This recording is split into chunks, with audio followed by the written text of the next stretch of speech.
Hello കൂട്ടുകാരെ, അപ്പോൾ പുതിയൊരു വീഡിയോയിലേക്ക് എല്ലാവർക്കും സ്വാഗതം. ഇന്നത്തെ നമ്മുടെ ഒരു വിഷയം എന്ന് പറഞ്ഞാൽ നമ്മളൊരു ഇൻഫർമേഷൻ പാസ് ചെയ്യാൻ ചിലപ്പോൾ നിങ്ങൾക്ക് അറിയായിരിക്കും, അറിയാത്തവരൊന്നും ഉണ്ടാവില്ല.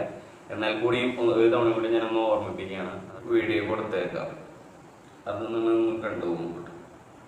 ഇന്ന് പെരുമണ്ണ ഒരു ഹോട്ടലിൽ ഫുഡ് കഴിക്കാൻ പോയി. അപ്പം മോള് വാശി പിടിച്ച സമയത്ത് ഞങ്ങൾ വാങ്ങിച്ചു കൊടുത്താണ് മാൻ്റെ ജ്യൂസ്. അപ്പം ഹോട്ടലുകാരെ കുറ്റമല്ല, എക്സ്പയറി ഡേറ്റ് ഒക്കെ കറക്റ്റാണ്. പക്ഷേ ഞങ്ങൾ നോക്കിയ സമയത്ത് ടേസ്റ്റ് ചെയ്തപ്പോൾ ഒരു ടേസ്റ്റ് വ്യത്യാസം കണ്ടു. ടേസ്റ്റ് വ്യത്യാസം കണ്ടപ്പോൾ ഒന്ന് ഓപ്പൺ ചെയ്ത് നോക്കിയാൽ കിട്ടിയ സംഭവമാണ്. ഇത് എന്താണെന്നൊന്നും മനസ്സിലാവുന്നില്ല. പക്ഷേ ഇത് കുട്ടികളൊക്കെ കഴിക്കുന്നതായതുകൊണ്ട് കഴിയുന്നതും ഇത്തരത്തിലുള്ള ഫുഡൊന്നും വാങ്ങിക്കൊടുക്കാതിരിക്കാം.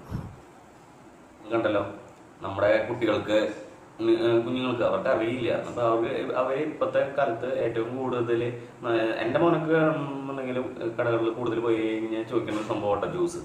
അത് ഈ പ്രത്യേകിച്ച് ഈ മാംഗോയുടെ ഒക്കെ ഈ പെട്ടിയിൽ തന്നെ ജ്യൂസ്. അപ്പോൾ അത് ഒക്കെ ഭയങ്കര അപകടകാരികളായ ഒരുപാട് വീഡിയോസ് ഓൾറെഡി പുറത്ത് വന്നിട്ടുണ്ട് ഇപ്പോഴും. പക്ഷേ എന്നാലും പോലും അതിൻ്റെ വിൽപ്പനയും കാര്യങ്ങളൊക്കെ നടക്കുന്നുണ്ട്. അതായത് പുഴു വെച്ചിട്ടും അതിൻ്റെ ഉള്ളിൽ എന്താ പറയുക എലിയുടെ കാഷ്ടം ഒരുപാട് സംഭവം ഉണ്ടായിട്ട്.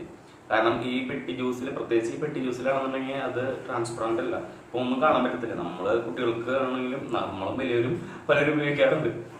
നമ്മൾ നേരെ അതിനകത്തേക്ക് സ്ട്രോ ഇട്ടിട്ട് അതങ്ങ് വലിച്ചു കുടിക്കും. അപ്പോൾ ഇതിൻ്റെ ഉള്ളിൽ കിടക്കുന്നത് നമ്മൾ സത്യത്തിൽ നമ്മൾ അറിയില്ല. അത് നമ്മളെ പോലെയുള്ള കുറച്ച് പ്രായമുള്ളവരൊക്കെ ആണെന്നുണ്ടെങ്കിൽ അത് തിരിച്ചറിയാൻ പറ്റും. അപ്പോൾ നമുക്ക് എന്തെങ്കിലും ടേസ്റ്റ് വ്യത്യാസമൊക്കെ തോന്നി കഴിഞ്ഞാൽ. പക്ഷേ കുഞ്ഞുങ്ങളെ സംബന്ധിച്ചിടത്തോളം അവർക്ക് ഒട്ടറിയത്തില്ല. ഇപ്പം എൻ്റെ മോനൊക്കെ എന്താ പറയുക, കടയിൽ പോവുകയാണെന്നുണ്ടെങ്കിൽ ഈ പെട്ടി ജ്യൂസൊക്കെ കാണിച്ചിട്ട് പഠിച്ചു കൊടുക്കാറുണ്ട്. പക്ഷെ ഞാൻ ഇപ്പോൾ കുറച്ച് നാളുകളായിട്ട് ഞാൻ ഇങ്ങനത്തെ ഉള്ള വീഡിയോസ് കാണുന്നത് കാരണം ഞാൻ വാങ്ങിച്ചു കൊടുക്കാറില്ല. പെട്ടി ജ്യൂസ് എന്നല്ല, ഈ ഒക്കെ ഇപ്പോൾ കാർബണേറ്റഡ് ഡ്രിങ്ക്സുകളാണെങ്കിലും കുട്ടികളുടെ ആരോഗ്യത്തിന് ഭയങ്കര അപകടകാരികളാണ്. എന്നാൽ പോലും കുട്ടികൾക്ക് അതാ വേണം. പക്ഷെ നമ്മൾ മാതാപിതാക്കൾ വേണം അതൊക്കെ പറഞ്ഞവരെ മനസ്സിലാക്കാൻ പറ്റുന്ന പ്രായമാണെന്നുണ്ടെങ്കിൽ. അല്ലാത്തവരാണെന്നുണ്ടെങ്കിൽ അത് നമ്മളായിട്ട് ഒഴിവാക്കി കൊടുക്കുക ജ്യൂസ്. ഇപ്പോൾ ഞാനിപ്പോൾ എൻ്റെ മോനെ കൊടുക്കണമെന്ന് പറഞ്ഞു കഴിഞ്ഞാൽ എന്താ പറയുക, ഫ്രഷ് ജ്യൂസ്. ഇപ്പോൾ ഇനിയിപ്പോൾ പഴങ്ങളിലൊക്കെ വിഷങ്ങളൊക്കെ അടിച്ചിട്ടാണ് വരുന്നത്. പക്ഷെ എന്നാലും നല്ലവണ്ണം വാഷ് ചെയ്തിട്ടൊക്കെയാണ് നമ്മൾ ഫ്രഷ് ജ്യൂസായിട്ട് അടിച്ചു കൊടുക്കും. പിന്നെ ലൈം മേടിച്ചിട്ടുണ്ടാവും. ഇപ്പോൾ ലൈം ജ്യൂസ് കൊടുക്കുമ്പോൾ ജ്യൂസ് എന്ന് പറയുമ്പോൾ അതൊക്കെ ആക്കി എടുത്തു ഞങ്ങൾ അങ്ങനെ. അപ്പം നിങ്ങളും അത് ശ്രദ്ധിക്കുക. അപ്പോൾ ശ്രദ്ധിക്കുക നിങ്ങൾ. നമ്മുടെ കുട്ടികൾക്കാണെങ്കിൽ പ്രത്യേകിച്ച് ഇപ്പോൾ എൻ്റെ മോനൊക്കെ 2 വയസ്സായിട്ടുള്ളൂ, അവനൊന്നും പറയാനായിട്ട് ഉള്ള പ്രായമായിട്ടില്ല.